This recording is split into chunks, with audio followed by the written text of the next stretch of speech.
বাইফাতে আসতে আমার ভালো লাগে। আর বাইফা আসলে শিল্পীদের খুব সুন্দর করে সম্মান করে, এই জন্য আরও ভালো লাগে। আমি নমিনেশন পাই না পাই বা পারফরমেন্স থাকুক না থাকুক, আমি কিন্তু বাইফায় আসার চেষ্টা করি, কারণ ওরা শিল্পীকে সম্মান করে।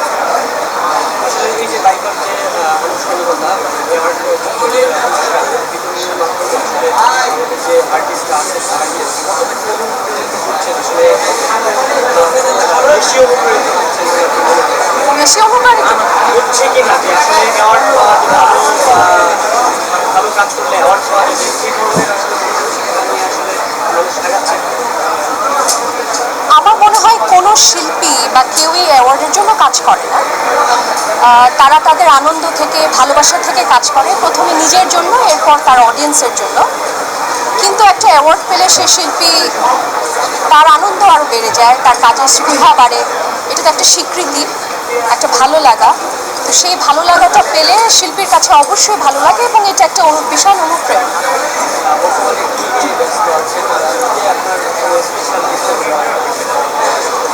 বর্তমানে অসুস্থতা নিয়ে খুব ব্যস্ত, চারিদিকে অসুস্থতা, আমিও একটু অসুস্থ। তো বেশ কয়েকটা রেকর্ডিং এখন পেন্ডিং হয়ে আছে সিনেমার এবং নাটকের, সেগুলো করব।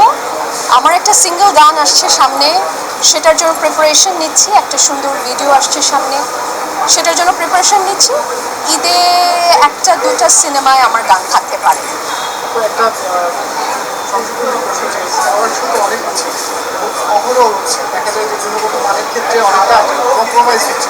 সেক্ষেত্রে ওই ধরনের অ্যাওয়ার্ড শো থেকে এই ধরনের অ্যাওয়ার্ড শো মানুষের মাঝে বা শিল্পীদের মাঝে এটা কাছে কোনো বিভেদ সৃষ্টি করছে? নিশ্চয়ই বিভেদ সৃষ্টি করছে, আমার কাছে মনে হয় মানুষের মাঝে করছে। শিল্পীরা আমার মনে হয় অর্গানাইজারদেরকে কম বেশি চেনেন, এবং সেখানেই তারা যান। যেটা আমি বললাম যে তাদের যে আন্তরিকতাটা, যারা আয়োজক তাদের আন্তরিকতা, তাদের ক্রেডিবিলিটি, এগুলো দেখেই হয়তো বেশিরভাগ শিল্পীরা যায়। তবে মানুষ বিভ্রান্ত হচ্ছে, এটা সত্যি।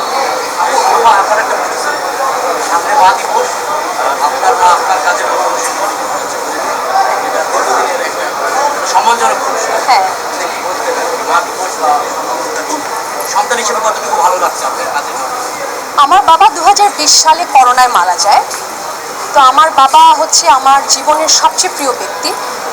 কিন্তু সব সন্তানের মতোই আমার ভীষণ আফসোস, আমি আমার বাবার জন্য কিছুই করতে পারি। আমার জীবনের সবচেয়ে বড় স্বীকৃতিটাও আমার বাবা দেখে যেতে পারেনি। কিন্তু আমার এটা ভেবে ভালো লাগছে যে আমার মাকে আমি সে আনন্দ কিছুটা হলেও দিতে পারছি।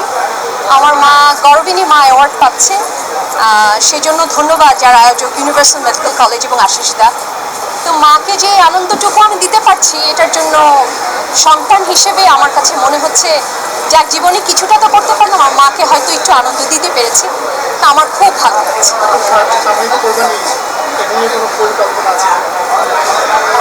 আমাদের কোরবানি ঈদের পরিকল্পনা চলবে, আমাদের অ্যাওয়ার্ড শোজ চলবে, আমাদের অনুষ্ঠান চলবে, আমাদের গান চলবে। এর মাঝখানে, এই সব পরিকল্পনার মাঝখানে আমি আপনাদের সবার মাধ্যমে একটু অনুরোধ জানিয়ে যেতে চাই, বাংলাদেশটা এখন শিশুদের জন্য একটা নরক, একটা লিভিং হেল। তারা হামে মারা যাক, কিংবা তারা তাদের বাল্যবিবাহ হোক, সেক্সুয়ালি অ্যাবিউজড হোক, যেভাবেই হোক না কেন, শিশুদের জন্য একটা লিভিং হেল হচ্ছে বাংলাদেশ।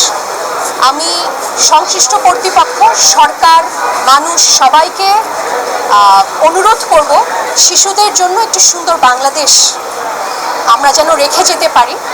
আমরা আমাদের কাজটুকু করতে চাই, সরকার নিশ্চয়ই সরকারের কাজ করবে। হামের টিকা পাচ্ছে না, বা আমি আজকে একটা নিউজ দেখলাম যে টেস্ট করার কিট আস্তে আস্তে শেষ হয়ে যাচ্ছে। এগুলো খুবই দুর্ভাগ্যজনক। শিশুদের জন্যই আমাদের বাঁচতে হবে এখন, কারণ ভবিষ্যৎটা শিশুরা, আগামী হচ্ছে শিশু। বাংলাদেশের শিশুরা যদি ঠিকঠাক বাঁচে, বাংলাদেশটা সুন্দর হবে ঠিকঠাকভাবে। তো আপনাদের সবার মাধ্যমে আমি অনুরোধটা করতে চাই, আমাদের শিশুদের জন্য যেন একটা সুন্দর বাংলাদেশ আমরা রেখে যেতে পারি, সেই জন্য কার্যকর যা যা করণীয় আমরা সবাই, সংশ্লিষ্ট যারা আছেন সবাই যেন তা করতে পারি।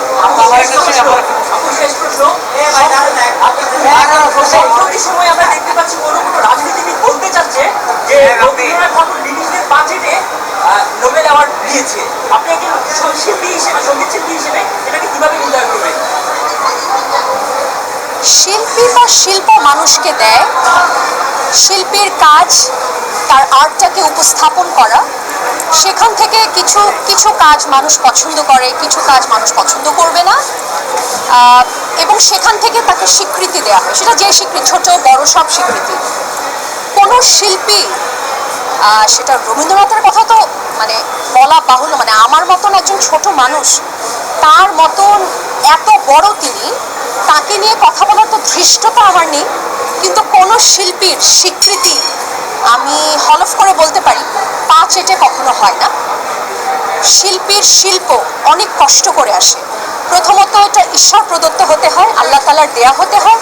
তারপর তার অনেক কষ্টের, অনেক ডেডিকেশন, অনেক হার্ডওয়ার্ক এবং অনেক বছরের একটা কাজের স্বীকৃতি হয় তার যে কোনো পাওয়া। সো কোনো শিল্পী পা চেটে কারো কাছ থেকে কোনো কিছু নেয় না, এবং সে যদি নেয় তবে সে শিল্পী না।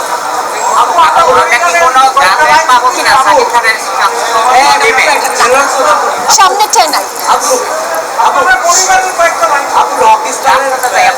আমরা জানি যে মিউজিক্যাল একটা ফিল্ম রকস্টার আসছে, তো টিজার রিলিজ হচ্ছে, কেমন লাগছে আপনার গান এবার থাকবে কিনা? সবাই খুব প্রশংসা করছে। হ্যাঁ, রকস্টার টিজারটা তো দারুণ হয়েছে, আমরা সবাই পছন্দ করেছি সেটা। সেখানে অনবদ্য লেগেছে শাকিব ভাইকে, এবং ডিরেক্টর আজমান রুশো ওয়ান্ডারফুল একটি কাজ করেছে। মিউজিক দারুণ, জাহিদ নীরবের মিউজিক। না, আমার কোনো গান নেই। ওকে আপু, thank you. That's it. Thank you so much.